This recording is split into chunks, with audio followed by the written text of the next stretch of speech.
What's going on, YouTube? So finally a video that is part 2 of 2 regarding the catch can in a boosted application. I know a lot of you guys have been waiting a long time for this video.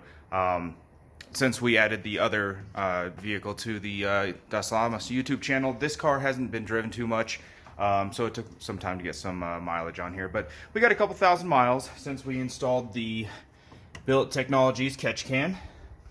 Again, installed on a 5.7 liter Hemi with the Procharger. So the question last time is, will this catch can still work in a boosted application? Because the theory is, if you have boost going through right here into the intake manifold, and this pressurizes the tube that goes in to the catch can, will pressure come from the PCV valve to prevent the pressure from the crankcase to actually get the oil into the catch can?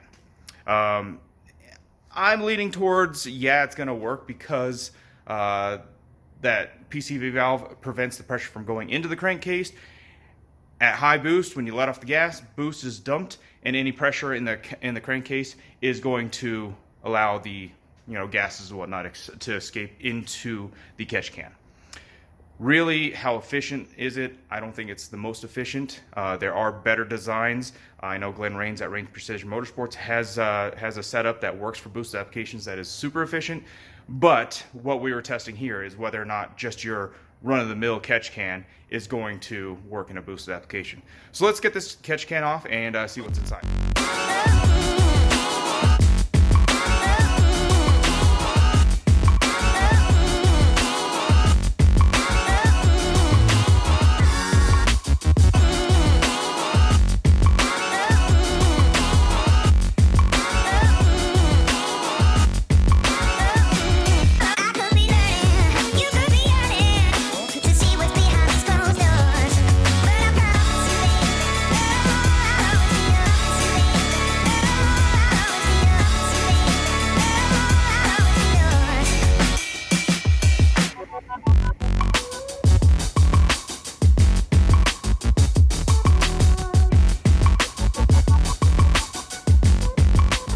So got you guys all set up. The catch can's right here. Just gonna get this unscrewed and we'll see what we got in there.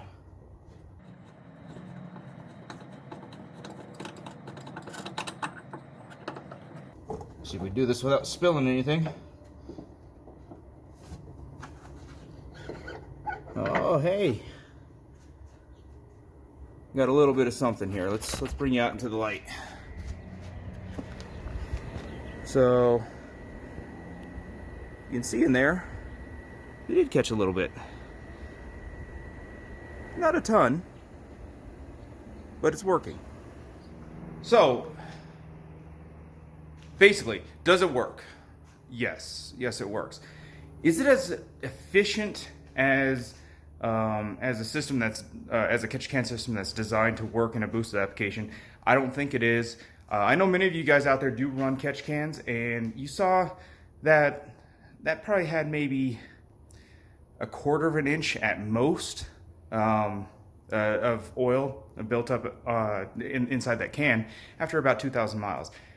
Those of you that do run catch cans, I've seen you guys actually have a lot more than that. So I'm thinking, while I'm under boost, the crankcase isn't actually venting into that catch can, so I'm only actually catching anything when I let off the gas or while I'm out of boost. So I'm not getting as much of the vented gases going through the catch can. But does it work? Yes. Does a catch can actually do anything for you? It really depends, because these cars are designed to just basically take that oil back into the intake and then just burn it off. And these cars can run 100,000, 200,000 miles just fine without a catch can. So again, is it really worth anything? Sure, I guess. Whatever you can do to keep oil from going into your intake and burning off and getting things all crudded up in there, yeah, it's going to work for you. But that's a debate for another video. The purpose of this video was to determine whether or not a catch can would work in a boosted application, and it does. It actually does catch some oil. So there you have it, guys. Thanks for tuning in. We got some videos coming up here soon. I know I've kind of been on a hiatus right now. We ordered a ton of parts for the Jeep, so stay tuned because I got another build going on there. COVID's really kind of messed with my ability to go out to the track and race this car, but you know, we'll get back into the swing of things. I still do have it. It still runs. Just hang with me here. I appreciate all my subscribers, and if you're not subscribed, consider subscribing and just check out what I got here. Anyways, we'll catch you guys on the next video. Thanks.